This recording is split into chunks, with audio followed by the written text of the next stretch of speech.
Mr. President, although I commend some of the provisions advocated in the BICAM report, I just want to manifest my strong reservation on some of the provisions of the bicameral conference committee report, which I personally find unacceptable. I did not also sign the BICAM report because details of the reconciled budget were not available earlier. This is also in line in support of the manifestation of Senator De La Rosa during the opening of the BICAM to give the members time to review prior to signing. Bakit po ako pipirma sa isang dokumento na hindi ko naman po alam ang detalye? First, I am saddened by the zero budget given to PhilHealth. As chairman of the Committee on Health, advocacy ko po ang health. Dapat po ang pondo ng PhilHealth ay para sa health. Kaya nga po, PhilHealth. Lessons learned dapat tayo sa pandemya. We should invest more in health. Katumbas po yan ang buhay ng bawat Pilipino. Kaya dapat bigyan po natin ng priority ang health. While we acknowledge that PhilHealth has still billions in reserve funds. Sabi nila 500 billion as discovered and discussed in 5 hearings conducted by the Committee on Health. Subsidy from the national government may still be needed to implement necessary reforms and improvements in its benefit packages.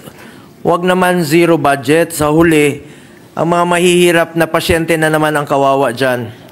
We kept on urging PhilHealth to expand its benefit packages, especially for top 10 mortality diseases, increase case rates, scrap its restrictive policies like the 24-hour confinement policy, cover additional services like dental.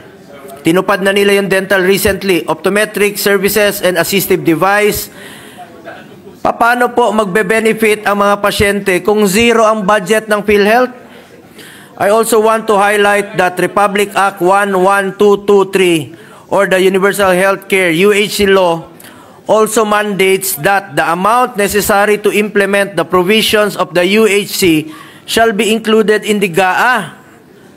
Ito po yung nakolekta noong 2023. Dapat po ay nakalaan po ito para sa 2025 and shall be appropriated under the DOH and the national government subsidy to PhilHealth.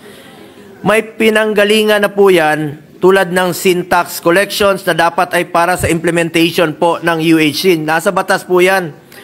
May earmarking po yan under Republic Act 11346 at Republic Act 11467 or the syntax law.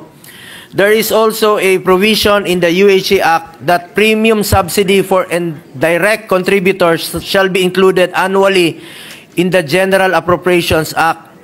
Bigyan sana natin ng maayos at sapat na budget ang PhilHealth at hikayatin ang PhilHealth na i-maximize ang paggamit ng kanilang pondo para sa kanilang mga health-related programs and services. At dapat sana kung ano ang budget na nawala sa PhilHealth, dapat sana ay mapunta sana sa health. Ang budget ng health dapat para sa health. Hindi ko alam kung saan napunta ang 74 billion na dapat sana para sa PhilHealth at para sa health. Kung may tinanggal na budget sa PhilHealth, dapat kulang. Kung may tinanggal na budget sa PhilHealth dahil kulang ang benepisyo na binibigay nito, dapat sa health programs din po ilagay ito. Dapat hindi po sa iba. I also want to highlight the decrease in the budget of the AFP modernization program from the 50 billion approved in the Senate. Tinasan natin dito sa Senado from the 40 billion approved in the House, naging 35 billion na lang po. As I manifested during the plenary deliberations, importante po ang modernization ng AFP para mapanatili ang kapayapaan at seguridad ng bansa. Anyway, kahit may reservation po ako, nakakalungkot. Just want to put that on record. Thank you, Mr. President.